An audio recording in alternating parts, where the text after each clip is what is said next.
नमस्ते दोस्तों, आपका स्वागत है। आज मैं आपको एक ऐसी कहानी सुनाने वाला हूं जो शायद आपका दिल छू लेगी, आपकी सोच बदल देगी और आपको अपनी असली ताकत का एहसास कराएगी। इस कहानी का संदेश बहुत सरल है, खुद को कभी कमजोर मत समझो।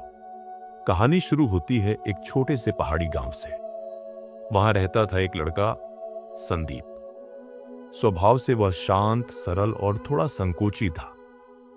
उसे हमेशा लगता था कि वह दूसरों जितना तेज, चतुर या प्रतिभाशाली नहीं है। स्कूल में जब भी कोई प्रतियोगिता होती, वह सबसे पीछे रह जाता।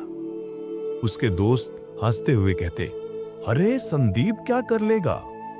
इन बातों से उसका आत्मविश्वास धीरे धीरे टूटने लगा। कुछ दिनों बाद गांव में एक बड़ा उत्सव होने वाला था, पहाड़ी चुनौती दौड़। ये कोई सामान्य दौड़ नहीं थी। पथरीले रास्ते, खड़ी चढ़ाई और मुश्किल मोड़, हर कदम पर चुनौती थी। गांव के बच्चे उत्साह से भाग लेने की तैयारी कर रहे थे।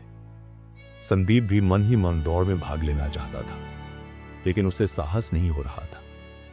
वह मायूस होकर घर लौटा और दादी से बोला, दादी, मैं किसी काम का नहीं हूं, मैं हमेशा सबसे कमजोर रहूंगा। दादी मुस्कुराई और बोली, कमजोर वह नहीं होता जो धीमा है, कमजोर वो होता है जो खुद को कमजोर मान लेता है। कल सुबह मेरे साथ चलना, तुम्हें कुछ दिखाना है। अगली सुबह दादी संदीप को जंगल के रास्ते पर ले गई। वहां एक छोटा, पतला और टेढ़ा मेढ़ा पेड़ था जो हवा में झूल रहा था। संदीप बोला, दादी, यह पेड़ तो बहुत कमजोर है। दादी ने उसके कंधे पर हाथ रखकर कहा, 3 साल पहले इस पेड़ को मैं अपनी लाठी से थोड़ा सहारा देती थी। तेज हवा में ये हर बार झुक जाता था, लेकिन टूटता नहीं था। जानते हो, आज इसी पेड़ की जड़ों ने पूरे ढलान की मिट्टी को थाम रखा है। अगर ये पेड़ न होता तो आधा पहाड़ नीचे खिसक जाता। बेटा, जो खुद को कमजोर समझते हैं, कई बार वही दुनिया की सबसे बड़ी मजबूती बन जाते हैं। संदीप की आंखों में नई चमक आ गई। उसने महसूस किया कि उसकी धीमी रफ्तार कमजोरी नहीं है।